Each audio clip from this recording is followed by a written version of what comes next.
राधे राधे दोस्तों, आज हम आपको सुनाएंगे कार्तिक मास के आखिरी 5 दिनों की कहानी।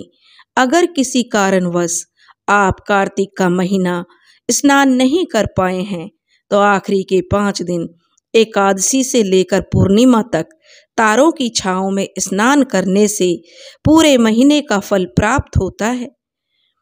ओम नमो भगवते वासुदेवाय। ओम नमो भगवते वासुदेवाय। एक बुढ़िया थी जो कार्तिक स्नान तो करती थी पर कभी व्रत नहीं किया करती थी। 10वीं तिथि को उसने सोचा कि ज्यादा व्रत नहीं कर पाती हूँ, इस बार 5 दिन के पंचतीर्थ के व्रत कर लेती हूँ। कुछ समय बाद उसने अपना विचार बदल दिया क्योंकि उसने जीवन भर कोई व्रत नहीं किया था। फिर वह कुम्हार के घर गई।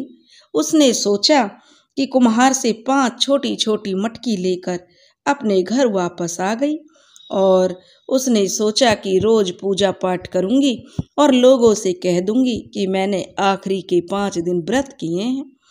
और 5 दिन जो एकादशी को सुबह जल्दी उठी, स्नान किया और बाजरे की खिचड़ी कूटकर चूल्हे पर रख दिया। खिचड़ी जब आधी पक गई तो उसने चूल्हे से अंगीरे निकालकर उस पर खिचड़ी को रख दिया। सोचा मंदिर तक जाऊंगी और जब दर्शन करके वापस आऊंगी तब तक खिचड़ा पक जाएगा और उसे मैं खा लूंगी, गर्म भी रहेगा क्योंकि अंगारों पर उसे रखा गया था। अब बुढ़िया माई मंदिर गई, भगवान के भजन कीर्तन किए। अब भगवान सोचने लगे कि यह बुढ़िया माई सबको तो कहती है कि मैं 5 दिन के व्रत करूंगी, परंतु यह तो घर में खिचड़ा बनाकर आई है जो जाकर खा लेगी। फिर इसका व्रत कैसे होगा? मुझे इसे व्रत करवाने ही होंगे क्योंकि भगवान तो अपने भक्तों के बारे में सोचते ही हैं। भगवान ने अपना दरबार लगाया और बुढ़िया उधर घर को गई। घर जाकर उसने खिचड़ा देखा तो वह बनकर तैयार हो चुका था। उसने खिचड़े को थाली में डाला और उसमें देसी घी डाला। खाने ही बैठी थी कि एक सिपाही उसे बुलाने के लिए आ गया और बोला, बुढ़िया माई, आपको राजा ने बुलवाया है। राजा का ही आदेश है कि आप जल्दी से जल्दी राज दरबार चले। बुढ़िया माई बोली कि मैंने तो कोई गुनाह नहीं किया, फिर राजा ने मुझे क्यों बुला रहे हैं? सिपाही बोला, बुढ़िया माई, मुझे तो आदेश मिला है, आप जल्दी से चलो। बुढ़िया माई ने कहा, ठीक है, तुम चलो, मैं खिचड़ा खा कर आती हूँ। सिपाही ने कहा कि राजा का सख्त आदेश है, आप मेरे साथ अभी चलिए और खिचड़ा आकर वापस खा लेना। बुढ़िया माई उस सिपाही के साथ जो चल दी और वहां से जाकर उसे दरबार में बैठा दिया गया। सुबह से दोपहर हो गई। वह बोली, महाराज, पहले मेरा न्याय करके बताइए, मैंने ऐसा कौन सा गुनाह किया है? मुझे जो घर भी जाना है, मैंने तो ऐसा कोई गुनाह नहीं किया, फिर भी आपने मुझे बुलाया है, पहले मेरा न्याय कर दीजिए। राजा बोले, बुढ़िया माई, थोड़ी देर बाद आपका न्याय करते हैं। तब तक बुढ़िया माई बैठी रही। धीरे धीरे शाम हो गई तो राजा जी के सिपाही जो बोले कि इसे अब घर छोड़कर आ जाओ। सिपाही बुढ़िया से बोला, चलो माँ जी, आपका न्याय अब कल होगा, आज तो रात होने वाली है। बुढ़िया माई घर आ गई। जाते ही उसने खिचड़े को देखा तो वह पूरी तरह से ठंडा हो चुका था।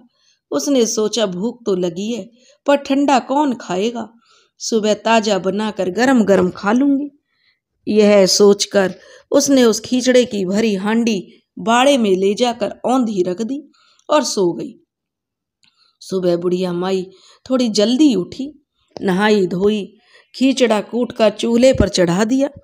जब खिचड़ा आधा पका तो उसने फिर से चूल्हे के अंदर से अंगारे निकाले और उन पर उस खिचड़े को रख दिया और वह मंदिर चली गई।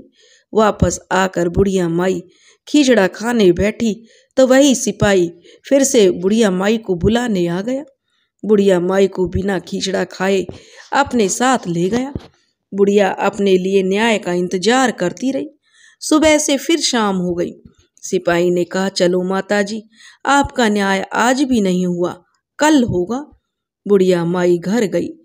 ठंडा खींचड़ा देखकर भूखी प्यासी सो गई। अब तीसरे दिन और थोड़ा जल्दी उठी। इसी प्रकार चौथे पांचवें दिन भी वह जल्दी उठी, नहाई धोई, खींचड़ा कूटकर चूल्हे पर रखा। जब आधा पका तो चूल्हे से अंगीरे निकाले और उस पर हांडी रख दी और मंदिर चली गई। सोचा 4 दिनों से भूखी प्यासी हूँ, आज तो मैं जल्दी भी उठी हूँ तो जल्दी से दर्शन करके भगवान के सिपाही के आने से पहले ही घर पहुंचकर खींचड़ा खा लूंगी। जल्दी से बुढ़िया माई घर पहुंची। घर जाकर खींचड़ा खाने के लिए बैठी कि सिपाही आ गया। उसने बिना खींचड़ा खाए ही बुढ़िया माई को अपने साथ दरबार में ले गया। 5वें दिन भी बुढ़िया माई सुबह से शाम तक भूखी प्यासी दरबार में बैठी रही, परंतु राजा द्वारा उसे न्याय के लिए नहीं बुलाया गया। रात होने लगी तो सिपाही उसे घर छोड़कर चला गया और बोला, अब तुम्हारा न्याय हो चुका है।